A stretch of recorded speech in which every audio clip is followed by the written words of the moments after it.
Un, un, deux. Amen. Mon espoir est en notre Dieu. Amen. Je pense que on a beau dire, hein, on n'a pas envie de vivre forcément le désespoir dans nos vies, mais y a-t-il meilleur endroit pour vivre la gloire de Dieu? Il y a quelque chose de très contradictoire là-dedans, hein, n'est-ce pas? On fuit là où on peut voir vraiment sa puissance. Alors je dis pas qu'il faut la prier, hein, envoie la misère, Seigneur. Mais je trouve que c'est le meilleur endroit pour vivre sa puissance. En fait, notre désespoir, c'est l'occasion qu'il se manifeste. Gloire à Dieu. Qui a lu l'Apocalypse depuis? Allez-y. Qui s'est remis à relire l'Apocalypse? Très bien. Je vais courtement, mais vraiment très courtement, parce que je ne veux vraiment pas être aussi long que la dernière fois. J'ai introduit beaucoup de choses sur ce livre la dernière fois, mais je vais revoir simplement courtement ce que nous avions vu la dernière fois. Nous avons vu 1, 2, 3, les 3 premiers chapitres très brièvement. C'est ce qui concerne les 7 églises d'Asie. Tu peux passer à la vignette suivante, s'il te plaît. Nous avions vu aussi le chapitre 4, qui est un chapitre d'introduction. C'est celui qui est assis sur le trône, c'est le Père qui règne et qui se retrouve avec un livre. Vous vous rappelez le livre? Alors je voulais matérialiser parce qu'on m'a dit on n'avait pas bien vu l'image. Donc je voulais matérialiser ce soir. C'est un rouleau avec 7 sceaux écrits à l'extérieur, mais surtout écrits à l'intérieur. Et le Père qui est sur le trône tend et dit mais qui peut le saisir? Et à ce moment-là, Jean pleure parce qu'il n'y a personne qui répond à cet appel jusqu'à ce que Jésus arrive. Et Jésus vient d'être enlevé par la nuée, vous vous rappelez? Il vient d'être enlevé, il était avec ses disciples, c'est Actes chapitre 1. Et là, les disciples ne voient pratiquement plus Jésus, il est enlevé dans une nuée qui amène le Fils de l'homme auprès du Père. Et Jésus récupère le livre à 7 sceaux, le rouleau à 7 sceaux. Et en effet, ce passage, et c'est le chapitre 5, c'est l'intronisation de Jésus. C'est tellement important de comprendre que ce chapitre est clé pour tout comprendre. Il est en effet l'agneau immolé, il est glorifié, il est là souverainement élevé. Il a le rouleau, qui s'apparente à une forme de sceptre, hein. C'est tellement particulier, mais que Jésus va défaire au fur et à mesure. Il va défaire les 7 sceaux, et c'est le chapitre 6 de l'Apocalypse. Et là, nous étions restés un petit moment sur le chapitre 6, le chapitre 7, le chapitre 8, qui relate ce que Jésus fait. Il libère les sceaux. Et en libérant les 3 premiers sceaux, nous l'avions vu, nous avions regardé ça ensemble, il a libéré les 4 premiers cavaliers de l'Apocalypse. Vous me suivez toujours? En libérant ces 4 cavaliers, il a ce que moi j'appelle, alors ça c'est moi, il a libéré la contre-attaque de l'ennemi. On peut passer à la vignette suivante. Je vous ai fait ce schéma pour représenter ce que nous avions vu, et nous avions vu toute la partie contre-attaque, avec les sceaux, les 4 sceaux ici, qui représentent donc ces 4 cavaliers, et les 3 derniers sceaux que vous trouvez à peu près par ici. Et la contre-attaque va crescendo, elle va augmenter dans le temps, jusqu'à l'apogée, qui sera l'arrivée de l'Antichrist, ou l'Antéchrist, en fonction des versions et de ce que vous pouvez comprendre derrière. Beaucoup pensent que l'enlèvement de l'Église pourrait se faire en même temps que l'avènement de l'Antichrist, ou la pression que le premier cavalier de l'Apocalypse, le cheval blanc, ce cavalier qui part avec des flèches, qui est parti en vainqueur pour vaincre, c'est une période où nous verrons l'activité satanique, malheureusement, aller crescendo. Et comment ne pas constater ça dans notre société, où on voit des valeurs fondamentales s'étioler, s'effriter, où on voit que finalement le mal prend place, qu'on le veuille ou non, et est en train d'établir son futur royaume, est en train d'établir sa future domination. Et ces 4 cavaliers sont en course et nous les vivons. Jusqu'au moment où nous verrons peut-être l'avènement de l'Antichrist. Et on pense, parce que nul ne sait le jour ni l'heure de l'arrivée de notre Seigneur, celui qui viendra nous chercher. Mais on pense que dans des périodes de temps tellement difficiles, l'Église va être enlevée. Et c'est Matthieu chapitre 24 qui relate ça, qui exprime ça après des temps de persécution, mais de plusieurs formes. Comprenez, nous avons une forme de persécution en tête, mais il y a une persécution morale, il y a une persécution physique, il y a une persécution spirituelle. Et mes frères et sœurs, nous n'échapperons pas à ça. Pour ceux qui le verront, peut-être certains seront repris avant, peut-être qu'il y en a qui prient, Seigneur, reprends-moi peut-être avant. L'Église arrivera à des temps de pression spirituelle tels, et on aura certainement l'occasion d'en reparler, et ça sera la semaine prochaine, que Jésus va entendre le cri de son peuple. Il va venir chercher son Église, et c'est la flèche qui part en haut, c'est l'enlèvement de l'Église, et nous en avons un magnifique descriptif dans Apocalypse chapitre 7, où une myriade de gens, de milliers et des milliers de personnes seront devant le trône en train d'adorer, une palme à la main, la robe blanche, et nous serons dans la félicité avec le Père. Et nous adorerons Jésus. C'est l'Église qui est enlevée. Et elle est autour de Jésus et elle adore Jésus. Et nous voyons les 4 sceaux, les 3 sceaux que nous avions vus. Et le dernier sceau, le 7e sceau, marque une demi-heure particulière où est-ce le moment où l'Église va être enlevée? Est-ce le temps? Mais la bascule, c'est qu'après la demi-heure, nous rentrons dans ce que moi j'appelle la colère de l'agneau, et c'est ce que nous allons voir maintenant. C'est particulier de parler de colère de l'agneau, pourtant, et si tu peux mettre la vignette suivante, s'il te plaît, c'est ce que l'Apocalypse emploie. Il est très particulier il y a quelque chose de très contradictoire dans la colère de l'agneau. On connaît notre Jésus patient. On connaît notre Jésus plein d'amour. On connaît notre Jésus qui est riche en miséricorde, en compassion pour le pécheur. Mais quand on lit ce passage-là, c'est le 6e sceau. C'est à la fin du 6e sceau. C'est ce qui va basculer dans le 7e. Et voilà ce que les gens, les habitants de la terre, l'Église est partie. Et il ne reste que les nations. Et comprenez, c'est tellement important de comprendre ce qui se passe. Il ne reste que les nations, et en particulier les nations dirigées par l'Antichrist. Il ne reste que... Et quand les choses tournent au vinaigre, voilà ce qu'il nous est dit. Il disait aux montagnes et aux rochers, tombez sur nous et cachez-nous de la face de celui qui est assis sur le trône et devant la colère de l'agneau. C'est particulier de voir combien la grâce, mes frères et sœurs, nous fait vivre quelque chose d'extraordinaire.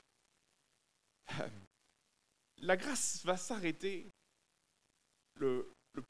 La chronologie ou la suite de l'humanité va continuer, mais la grâce, quand elle va s'arrêter, va laisser place à un Jésus vengeur.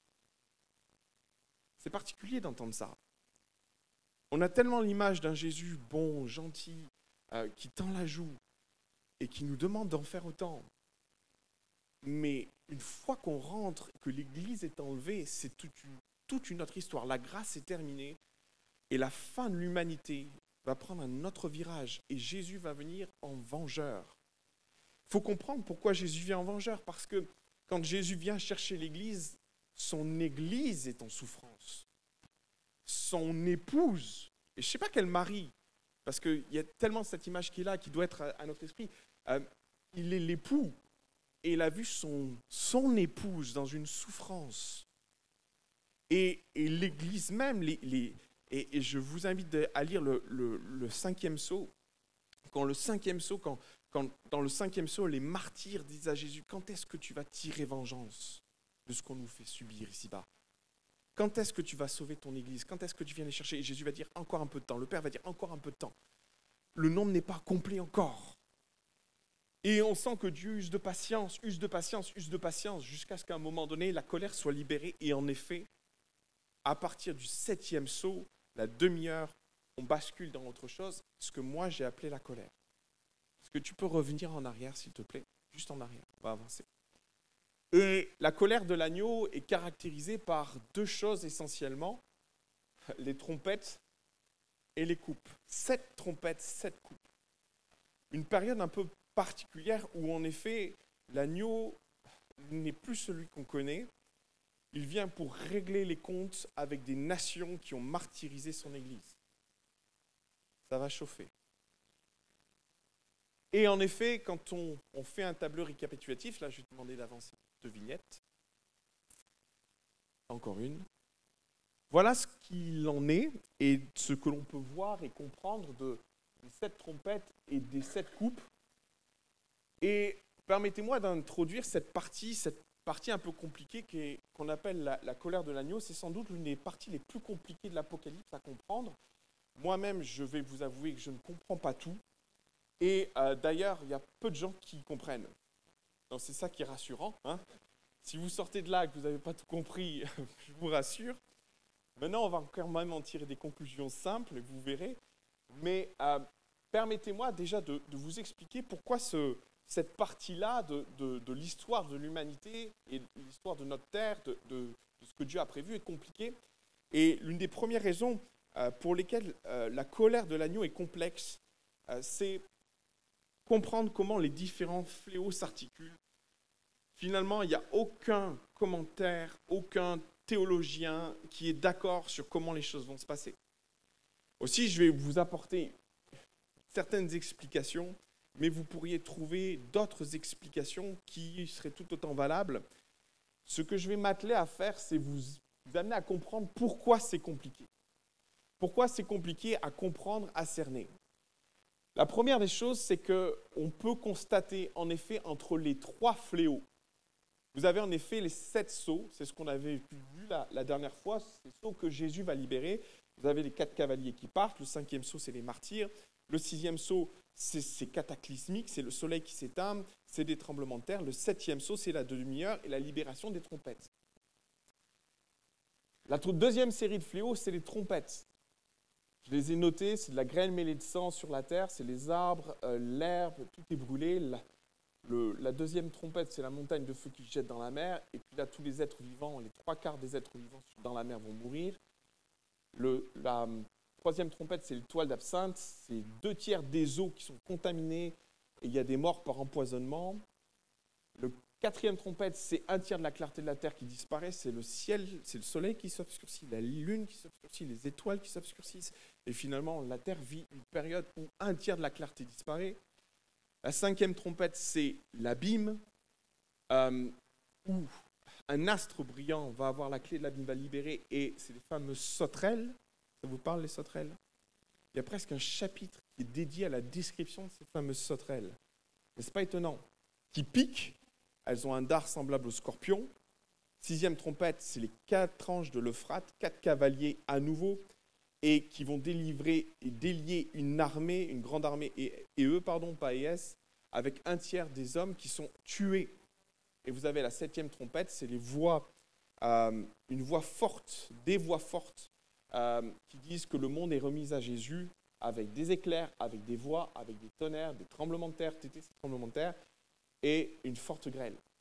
Et puis vous avez les 7 coupes de l'Apocalypse, chapitre 15 et 15 et 16, et c'est ça qui est compliqué, parce que vous avez une partie dans l'Apocalypse, chapitre 8, 9, 11, vous en avez une autre dans le chapitre 15, 16, au milieu vous avez 12, 13, 14 qui sont en lien avec la bête, et c'est ce que nous verrons la semaine prochaine. Et au final, on se rend compte que les fléaux et la colère de l'agneau se répartissent dans différentes parties, ce qui amène les commentaires à être un peu perdus sur comment tout cela va s'articuler, comment ces fléaux vont s'articuler. Certains y voient une certaine continuité, c'est-à-dire que vous commencez par les 7 sceaux, vous avez les 7 trompettes, et puis après vous avez les 7 coupes. Certains y voient les 7 sceaux qui se prolongent jusqu'au 7e, et puis au milieu des 7e, vous avez les 7e trompettes, puis les 7 coupes. C'est tellement compliqué à s'articuler parce que quand on y regarde de près, on s'aperçoit qu'il y a des points de convergence assez étonnants. Et je vais vous inviter à aller voir, c'est ce que j'ai mis en rouge, entre les 7 trompettes et les 7 coupes. La première trompette et la première coupe n'ont pas grand-chose en commun, mais la deuxième, on se rend compte que c'est la mer qui est touchée, et elle est touchée et elle provoque la mort d'êtres vivants, à savoir 1/3 des animaux de la mer, tandis que dans les coupes, il n'est pas précisé la quantité, mais on se rend bien compte qu'il y a un lien assez étroit dans ce qui décrit entre la deuxième trompette et la deuxième coupe. L'étoile d'absinthe qui tombe dans l'eau et qui pollue les eaux, qui les transforme, qui les rend empoisonnées, dans la version coupe, ça donne du sang, et on se retrouve très très proche, rappelez-vous, de ce qui se passe dans Exode, où à un moment donné, le Nil et les eaux du Nil et tout ce qui est autour se transforment en sang, et on se rend compte qu'il y a des parallèles juste étonnants. Vous avez la 4e trompette, c'est 1/3 des clartés, et le soleil et la lune et les étoiles qui disparaissent, la terre est dans le noir, et quand on regarde la 7e coupe, la 4e coupe, c'est une coupe qui est versée sur le soleil, et finalement, c'est ce qui est très particulier, c'est que lorsque, au plus notre ciel s'obscurcit en termes de particules, nous vivons nous-mêmes le réchauffement climatique. C'est plus une nouveauté quand on parle de... Mais en fait, l'idée, c'est que ça crée un effet de serre. Et l'effet de serre accentue la chaleur. On verra de moins en moins le soleil. Pour autant, il fera de plus en plus chaud.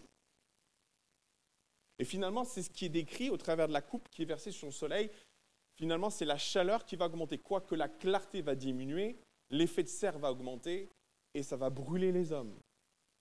Et on se rend compte finalement que la 4e et la 4e trompette et la 4e coupe, je vais y arriver, relatent la même chose mais dans une vision différente. Si on regarde par exemple la 5e trompette, pareil, là c'est l'abîme qui s'ouvre, des sauterelles qui piquent, ça entraîne de nombreuses souffrances. La coupe est versée, elle, sur le royaume de la bête, qui couvre de ténèbres et de souffrances et d'ulcères. Et on peut voir un lien de cause à effet encore, où les 2 coupes et trompettes sont très similaires. La 6e coupe et trompette est encore plus marquante, puisqu'elles font toutes les deux référence, ces 2 fléaux font référence à l'Euphrate, et des cavaliers qui sont libérés, qui libèrent une armée, et de l'autre côté, c'est l'Euphrate qui tarit, invitant une armée à s'approcher. Je vous inviterai à lire ça dans Apocalypse chapitre 16. Et vous avez enfin la 7e trompette et 7e coupe, où là, les mots se juxtaposent de façon étonnante, où vous entendrez parler de voix, qui parlent que c'est remis à Jésus, une voix forte, et là on parlera d'éclairs, de voix, de tonnerre, de tremblements de terre, de fortes grêles, d'éclairs, de voix, de tonnerre, de tremblements de terre, fortes grêles. Ce qui amène beaucoup de commentaires à dire que finalement, les trompettes et les coupes, c'est kiff-kiff. Sauf que c'est vu d'une façon un petit peu différente. C'est comme si, et c'est ce que j'expliquais en préambule de l'étude sur l'Apocalypse, c'est que Jean reçoit des visions, mais on ne lui dit pas à quand ça correspond. Ce n'est pas des visions chronologiques.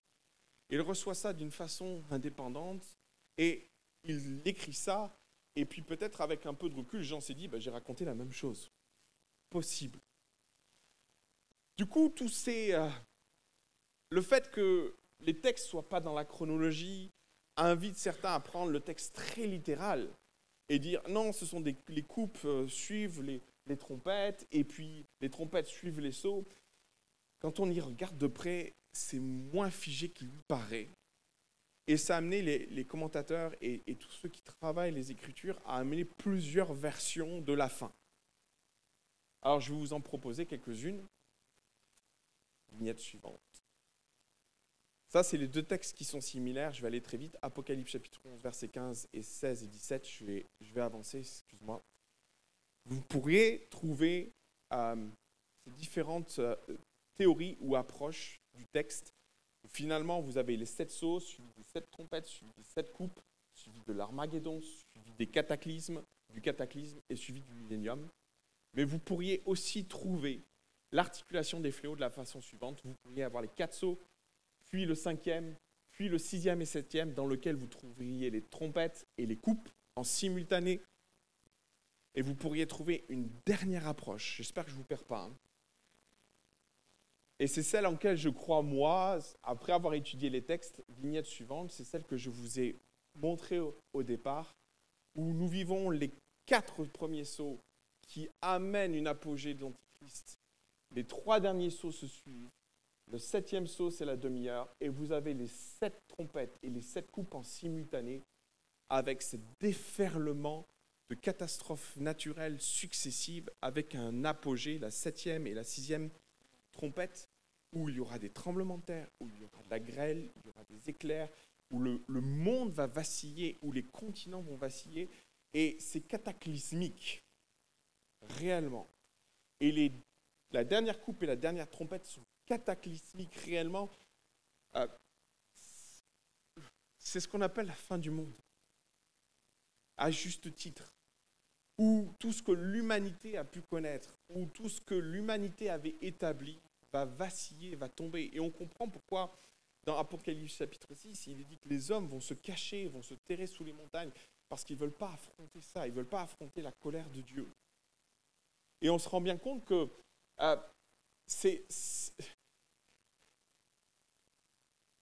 et ce n'est pas l'enfer. Il faut dire ce qui est. Ce n'est pas l'enfer. Et vous savez, je me suis dit, mais Seigneur, j'ai une double raison de partir dans l'enlèvement. Parce que c'est la double peine. Vous n'êtes pas enlevé, vous vivez la colère de l'agneau. Et puis, si ça ne suffit pas, vous vivez le jugement dernier. C'est quand même violent. C'est quand même très dur. Et finalement, les trompettes et les coupes, à mon sens, et moi, ce que j'en comprends et de ce que j'en établis, vont se passer simultanément dans des approches et des regards un petit peu différents. C'est comme si j'en regardais les choses d'une façon différente, mais on voit que ça va être une déferlante d'événements et de catastrophes où l'homme va souffrir, clairement. Où la population mondiale va être confrontée à des cataclysmes, des choses qu'elle n'a jamais vécues jusqu'à présent, avec ce point culminant que sont la 7e coupe et la 7e trompette, où là, tout va s'ébranler. Il est même dit que les tremblements de terre vont être tellement violents que les continents vont se déchirer, que les îles vont se déplacer. C'est vous dire ce que cette population va vivre en très peu de temps. C'est un laps de temps extrêmement court que la colère de l'agneau. C'est une histoire de quelques mois, voire peut-être une année, et avec un point culminant que sont la 7e coupe et la 7e trompette. La deuxième difficulté qui est en lien avec la colère de l'agneau, on va avancer s'il te plaît, c'est finalement l'interprétation des différents fléaux. Je ne vais pas rentrer dans ces discussions et dans ce débat pour la simple et bonne raison, c'est que bien souvent les prophéties, comme celle de Daniel, n'ont trouvé leur sens que 500 ans, des années plus tard. Et en fait, la vraie problématique que nous rencontrons sur cette période-là, elle est très complexe, cette période-là, parce qu'elle est sujette à plein d'interprétations. Je me suis permis de vous donner l'exemple de la 5e trompette. Lorsque le 5e ange sonna de la trompette, et je vis une étoile qui tombait du ciel sur la terre, la clé du puits de l'abîme lui a été donnée. Il y a énormément d'interprétations qui sont en lien avec ça. Alors on pourrait parler d'une météorite qui tombe, on pourrait être dans un sens en effet très propre et pas figuré, sauf que quand on réfléchit aux termes qui sont employés, une étoile qui est tombée du ciel, ça ne vous fait pas penser à quelque chose. Hein? Alors il y a plusieurs versions, mais en effet ça fait penser à Satan, à qui il a été remis la clé de l'abîme. En effet, on peut voir là-dedans une image, en effet, qui est propre, on est plutôt dans le figuré là du coup, où Satan récupère la clé de l'abîme. L'abîme est un terme qui est employé et c'est très intéressant parce qu'on retrouve cette idée de l'abîme, c'est une prison. Ce n'est pas l'enfer. Et vous retrouvez cette référence quand à un moment donné, Jésus va chasser Légion. Vous vous rappelez de ça? Quand Jésus chasse Légion. Ce que craignent les démons, c'est que Jésus les envoie là-dedans, dans l'abîme. Et ils vont obtenir de Jésus qu'il soit mis dans des ports. qu'ils soient refilés dans des ports, qui vont finir dans le lac de Galilée et qui vont se noyer dans le lac de Galilée. Jésus ne va pas les plonger dans l'abîme. L'abîme est une prison pour les démons ou des formes apparentées de démons.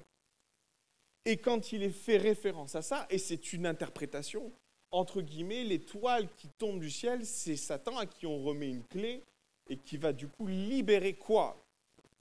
Des sauterelles, des formes de sauterelles ou des formes démoniaques. Et finalement, on se rend compte que là, l'interprétation devient extrêmement compliquée parce qu'elle fait référence à des tas de choses, à des tas d'éléments qui peuvent être pris à la fois au sens figuré comme au sens propre. Sauf que si tout était au sens propre ou au sens figuré, ça serait clair. Si tout était au sens propre, ok, il n'y a pas de problème. Sauf que les différents fléaux sont un mix de ce qui peut être considéré comme propre, comme figuré. Et je vais vous en donner l'exemple. Si ce texte peut être pris au sens figuré, les suivants, vas-y, s'il te plaît, peuvent être pris au sens propre. En effet, bon nombre de fléaux que nous retrouvons à la fin, on les retrouve dans l'Exode. Les plaies que Moïse a fait subir à l'Égypte sont des fléaux que l'on a à prendre au sens propre du terme. Je vous ai perdu? Ok? Vous l'avez dans l'Exode, chapitre 7, verset 17. Et là, il change, en effet, et c'est là que le fleuve va devenir et transformer en sang. Vous retrouvez les mêmes expressions, les mêmes mots que dans l'Apocalypse. Et c'est une condamnation. Dieu punit l'Égypte. Et en effet, on se retrouve dans le même contexte et on se rend compte que là, on n'est pas dans le sens figuré du terme, on est dans le sens pur, propre du terme. Et c'est ce qui amène toute cette confusion. Qu'est-ce qui est à prendre au sens propre? Qu'est-ce qui est à prendre au sens figuré? Je vous souhaite de ne pas le voir. Dans tous les cas, ça va être le chaos. Des milliers d'êtres vivants vont mourir, que ce soit des animaux. Les herbes vont être détruites. Vous prenez l'Exode chapitre 9, verset 22, l'Éternel dit à Moïse, étends ta main vers le ciel, et il tombe de la grêle dans tout le pays d'Égypte, sur les hommes, sur les animaux, sur les herbes des champs. On retrouve les mêmes termes que dans l'Apocalypse. Et on se rend compte que là, ce qui s'est passé, on n'est pas dans du figuré, mais on est vraiment dans du sens propre. Et on se rend compte que Jean alterne le figuré et le sens propre. Et on se dit, mais qu'est-ce qui est figuré, qu'est-ce qui est propre? Et en effet, ça rend du coup la colère de l'agneau complexe à interpréter, complexe à comprendre. Et vous aurez tout un tas de commentaires qui vont vous dire, ça c'est sens propre, ça c'est sens figuré. Et inversement. Et c'est ce qui rend l'étude de l'Apocalypse passionnante, parce que chacun y voit ce qu'il a envie d'y voir. Chacun a vu l'Antichrist quelque part. Chacun a vu... et en même temps, j'aurais tendance, et je me refuse à l'interprétation, mes frères et sœurs, parce que je comprends trop que nous devons rester alertes et que nous ne pouvons pas nous fermer sur des interprétations. Il y en a qui ont vu l'Antichrist il y a déjà 10 ans en arrière avec Hitler. Je pense qu'on ne serait plus là si c'était le cas.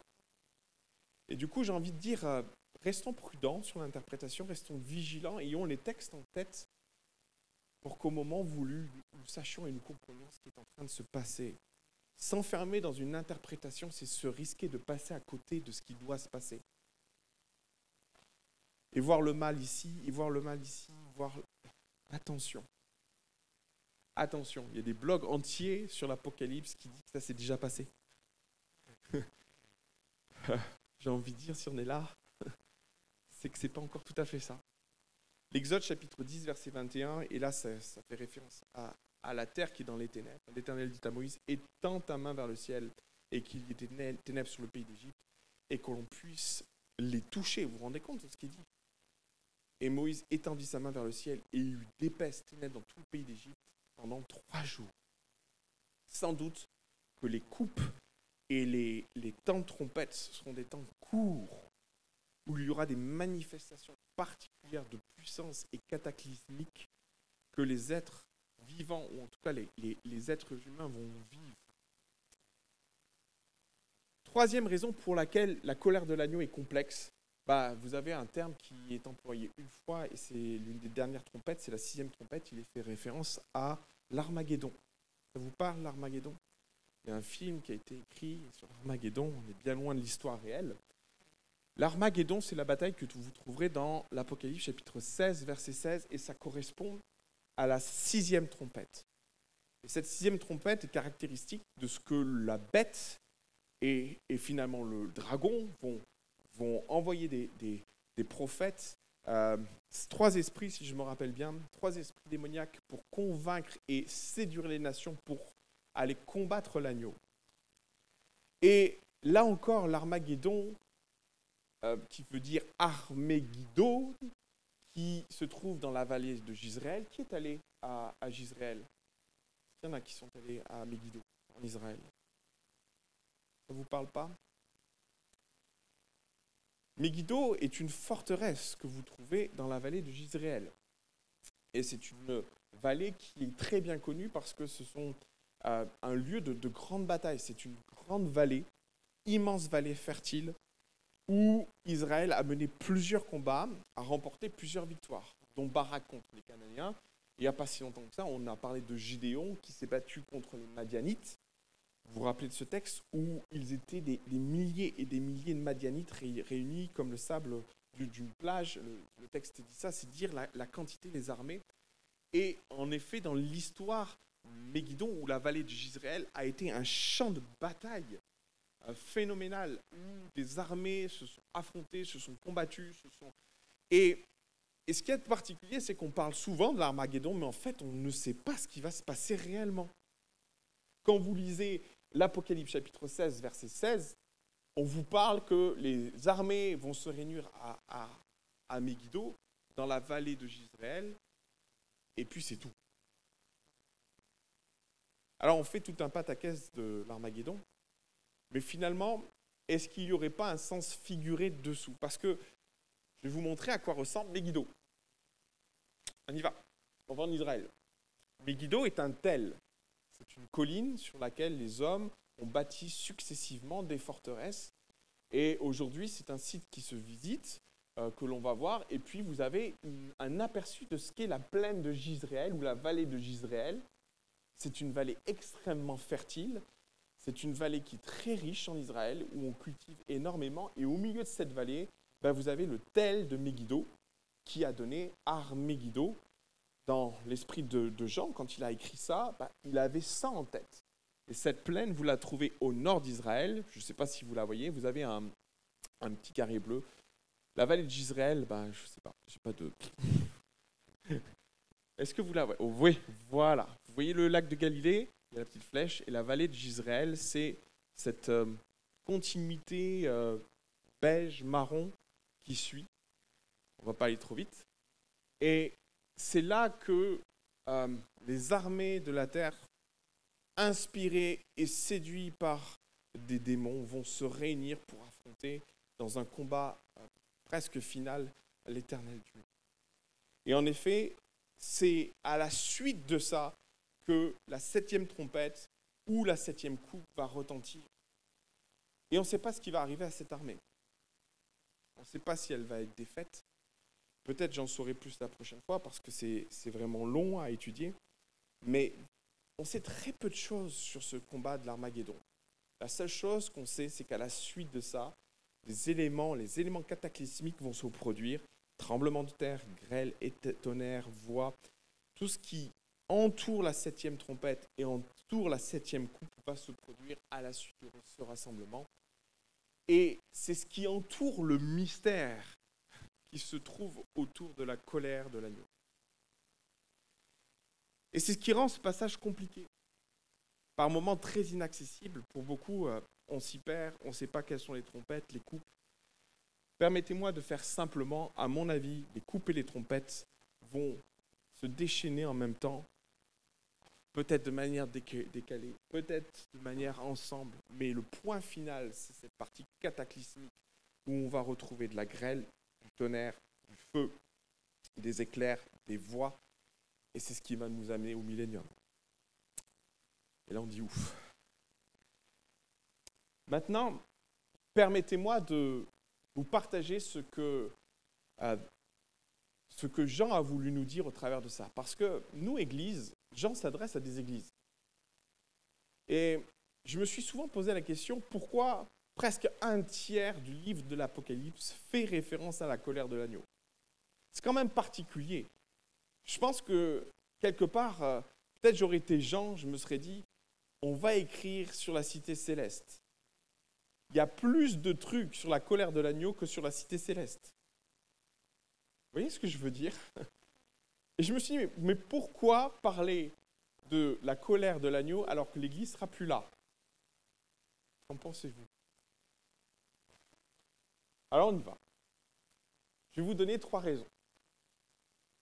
La rétribution est violente, et comme je l'ai dit tout à l'heure, ce n'est pas les temps de feu.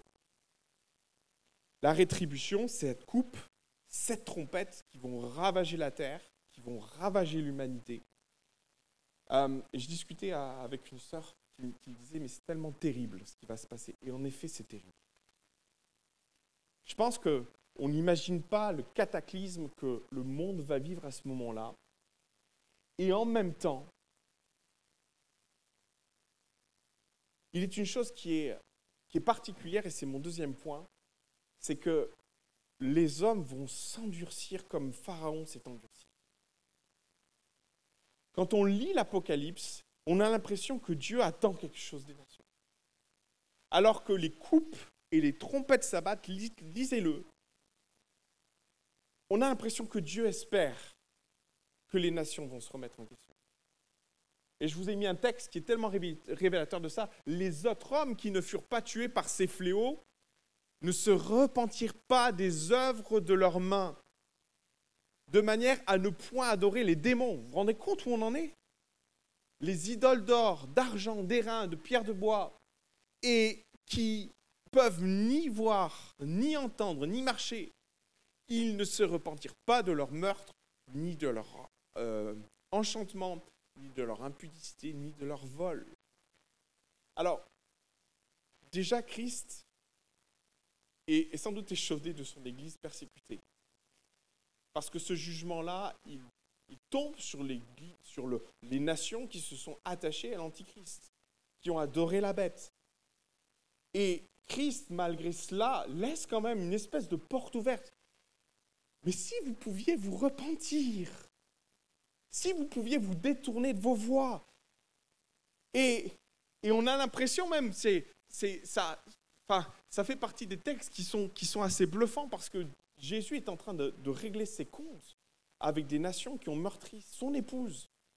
Et en même temps, on sent que Jésus serait attentif, ou le Père serait attentif à un moment donné à ce que ces nations se détournent de leur voie. Ça ne sera jamais le cas.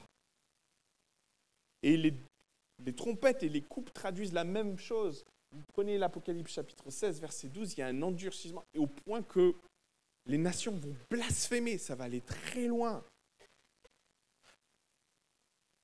Elles pourraient se remettre en question, mais elles ne le feront jamais. Et c'est comme ça qu'on en arrive à cette extrémité de l'Armageddon, où les nations, dans une rébellion finale, à l'apogée de ce que peut être la rébellion conduite par l'Antichrist, conduite par la bête, conduite par le dragon, vont se retrouver à Megiddo pour affronter Dieu. Et on se rend compte, mais quelle folie! Mais quelle folie! Et il y a un aveuglement, il y a, et je l'ai mis, un endurcissement de cœur tel qu'on retrouve dans Pharaon, qui à un moment donné, à l'extrême de l'extrême, face à la nuée, face au feu, face aux 10 plaies, continue à poursuivre Israël, continue à vouloir détruire Israël. Alors on pourrait se dire, mais c'est catastrophique pour ces gens. Oui, mais la vérité, c'est que leur cœur sera tellement endurci qu'en fait, on ne peut plus rien faire pour eux. Et c'est d'ailleurs ce que Jésus va dire.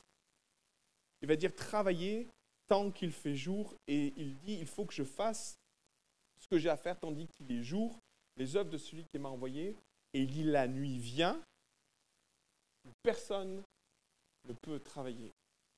Et on se rend compte que quand Jésus va enclencher les 7 dernières trompettes ou les 7 dernières coupes, en fait, on ne pourra plus rattraper le monde dans sa folie. On ne pourra plus rattraper le monde dans leur folie.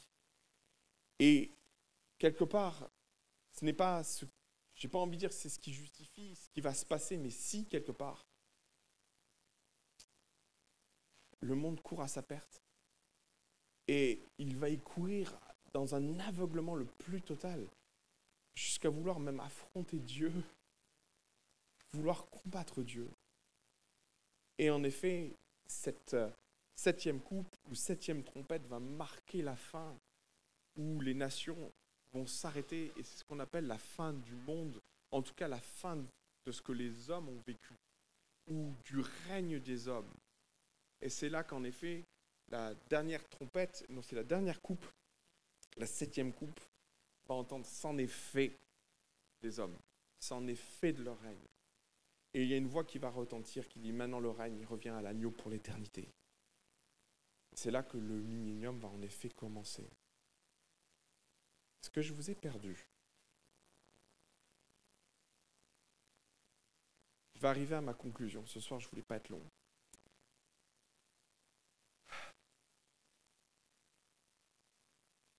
Jésus est vengeur, mais on sent au fond du cœur de notre Dieu cette miséricorde qu'il ne pourra pas répandre sur une nation aveuglément disposée en finir. Et en même temps, ce qui m'a, moi, interpellé, c'est cette parole de Jésus que l'on doit mettre en parallèle. Quand Jésus dit ça, je pense qu'il faut s'en imprégner parce que c'est clairement l'une des raisons pour laquelle Jean nous fait part de ce qui doit se passer. Je ne pense pas que Jean ait voulu nous dire ça pour le plaisir et je ne crois pas que derrière Dieu, comme je le dis, jamais Dieu parle gratuitement, mais il doit interpeller notre cœur quant aux nations et par rapport à ce à quoi elles sont appelées. On ne peut pas rester de marbre par rapport au jugement qui arrive. On ne peut pas rester de marbre par rapport à ce temps particulier où ça ne servira plus rien de parler et d'essayer d'œuvrer. Quand l'Église sera partie, ça sera trop tard. Mais tant que l'Église est là, elle a un rôle tellement important, il faut qu'elle travaille. Tant qu'il fait jour, mes frères et sœurs, il faut que l'Église travaille. Et quand on regarde, quand Jean met tout cela en lumière, les 7 coupes, les 7 trompettes, il y a comme ce cri du cœur de Dieu qui dit, mais regardez ce qui les attend. Allez-vous vous satisfaire de votre salut au point de fermer les yeux sur ce qui attend le monde. Et au plus nous prenons, nous, conscience de cette réalité, c'est sans doute ce que Jean a voulu faire. Il met plus l'accent, vous vous rendez compte, il met plus l'accent sur la colère de l'agneau que sur le paradis. Je veux dire, s'il y avait quelque chose qui devait peut-être nous motiver à nous maintenir, en effet, il fallait écrire plusieurs livres, plusieurs chapitres sur ce qui allait se passer derrière, sur la félicité et sur la royauté. Et sur Jean met plus l'accent sur les 7 coupes et les 7 trompettes que sur la Nouvelle Jérusalem. Et je me suis dit, c'est comme un cri du cœur de Dieu à dire, mais Église, travaille tant qu'il fait encore jour. Église, prends conscience de ce qui attend le monde. Prends conscience de ce que tu es appelé à faire, parce que nous sommes le sel de la terre. Nous sommes ceux que Dieu a appelés, non seulement pour vivre la félicité, en effet, mais Dieu nous appelle à être ceux qui travaillent ici-bas, pour voir le royaume des cieux s'établir. Nous sommes appelés à construire l'Église, nous sommes appelés à travailler tant qu'il fait jour, parce que quand la nuit viendra, en effet, le monde sera sur une pente où elle ne pourra plus faire marche arrière. C'est terrible de penser ça. Mais il en sera fini de la grâce. Et tant que nous vivons la grâce, mes frères et sœurs, notre rôle pendant cette période que je considère moi comme La tribulation, c'est un grand mot. On parle souvent de la grande tribulation. À mon sens, on y est déjà dedans, dans la grande tribulation. Mais il faut avoir conscience de ce qui attend le monde. Une fois que l'Église ne sera plus là, le jugement va s'abattre. Et l'aveuglement du monde va pousser le monde dans un extrême où il ne pourra plus faire marche arrière conduisant le monde à sa fin. Et Dieu nous dit, travaille, Église. Travaille, Église. Parle de moi, Église. Amène des âmes à se tourner vers moi. Amène des personnes et des âmes à se détourner de cette tribulation qui attend le monde et du jugement de l'agneau. Et j'aimerais que nous prenions la mesure de ça, de la gravité. C'est sans doute l'un des passages les plus graves des Écritures, les plus compliqués sans doute, les plus complexes à interpréter, mais c'est aussi l'un des plus tragiques, avec des milliers, des millions de morts, je veux dire, avec des souffrances, avec des cataclysmes. Et cette colère de l'agneau qui est là, vous avez tué mon Église. Vous avez persécuté mon Église.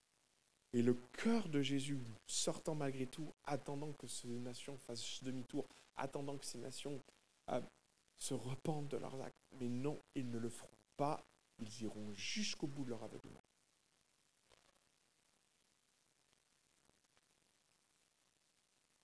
Que Dieu fasse grâce aux nations,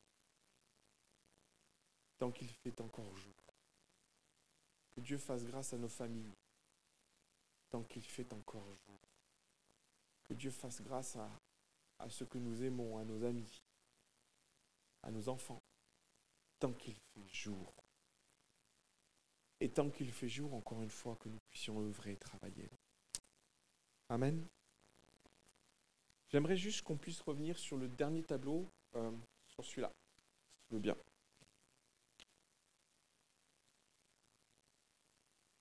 Nous en sommes arrivés à la colère de l'agneau, nous avons fait l'Armageddon. La particularité du livre de l'Apocalypse, c'est que nous allons faire marche arrière dès la semaine prochaine. Nous allons voir le chapitre 12, 13, voire 14, qui est une rétrospective de ce qu'est la bête et l'œuvre satanique. Mais en attendant, nous allons nous cantonner à ça, rappeler des choses importantes concernant le millénium. On aura l'occasion de revoir rapidement. Satan va être enfermé dans l'abîme. Lisez le texte, il est dit qu'un ange puissant va descendre, je crois que c'est Apocalypse 19. Je veux juste faire le lien avec l'abîme. Vous vous rappelez de l'abîme, j'en ai parlé.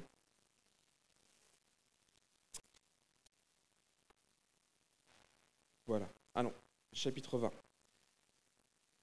Verset 3, il le jeta dans l'abîme.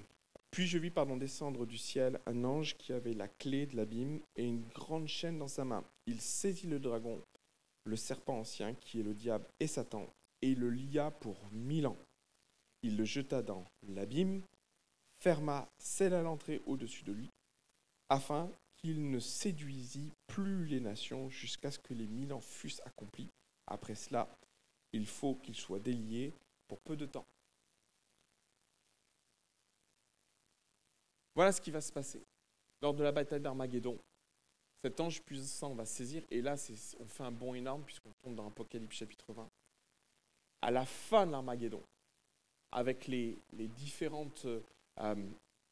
cataclysmes que va revêtir cette période qui est la fin de la colère de l'agneau et l'établissement du millénium, Satan, lui, va être pris, va être jeté dans l'abîme, fermé à clé avec une chaîne, et il ne pourra plus en sortir. Et pendant 1000 ans, Christ va régner sur terre. Ce sera un temps vraiment particulier que le millénium. On va en parler quelque peu la semaine prochaine. Et je vais en rester là pour ce soir. Vous l'avez bien compris quelques instants? Seigneur Jésus, le livre de l'Apocalypse a pour but de montrer les événements à venir à l'Église, ce qui doit se passer. La révélation est sans doute partielle, ce qui est d'ailleurs toute révélation et prophétie. Il y a un message caché, il y a sans doute des aspects qui nous échappent, et qui ne seront révélés que le moment voulu. Seigneur, dans mon cœur, je n'ai pas tant envie de guetter le temps qui passe, mais j'ai envie de me porter sur les âmes qui se perdent et sur la nécessité que l'Église se réveille quant aux nations qui se perdent. Et j'insiste dessus parce que l'Évangile va dans ce sens quand Jésus parle qu'il est temps de travailler tant qu'il fait jour, parce que quand viendra la nuit, il sera impossible. Mais l'Apocalypse est dans la même réflexion. Si Jean nous permet de voir l'avenir, c'est que l'Église a besoin de comprendre ce qu'attend le monde. Ce qu'attend le monde quand ce monde vivra les ténèbres. Et je prie dans mon cœur que chacun prenne une partie de cette mesure, en mesure l'importance, en mesure la portée, en mesure le danger, la tragédie. Et Seigneur, on ne veut pas être insensible à ce qui va se passer, on ne veut pas être insensible à ce que le monde va vivre dans les ténèbres. Certes, en effet, il y a la notion de mériter les choses, parce que c'est une punition. Jésus va venger les martyrs. Mais Seigneur, dans notre cœur, alors que la lumière est encore là, alors que le jour est encore là, donne-nous les moyens d'être ces instruments de vie. Donne-nous-le, alors que nous savons que ton retour est proche. Tu le dis. Donne-nous d'être ces instruments jusqu'à la fin. On ne veut pas forcément guetter les circonstances des temps et l'avenir, mais Seigneur, permets-moi de guetter les âmes avant tout. Permets-nous de guetter les cœurs. Permets-nous de guetter ceux qui sont dans le désarroi. Permets-nous d'être ces lumières. Permets-nous de transmettre ta vie. Permets-nous de faire de ces hommes et ces femmes, avec l'aide de ton esprit, des gens qui seront sauvés et qui auront leur nom inscrit dans le livre de vie. Seigneur, travaillons tant que la lumière est là. Travaillons tant que nous pouvons le faire. Travaillons tant que l'Église n'est pas rappelée auprès de son Sauveur. Donne-nous les moyens, les dispositions, les cœurs, que nous puissions moissonner à grande échelle pour le salut de l'humanité. Donne-nous, Seigneur, d'être ces instruments pour la gloire de ton nom. Merci, Seigneur, pour ce livre de l'Apocalypse. Merci, Seigneur, pour ce qu'il évoque en nous et pour ce qu'il traduit dans nos cœurs. Qu'il germe en nous et qu'il devienne cet instrument de puissance pour le salut de l'humanité. Au nom de Jésus. Amen. Que Dieu vous bénisse. Bon courage pour la suite.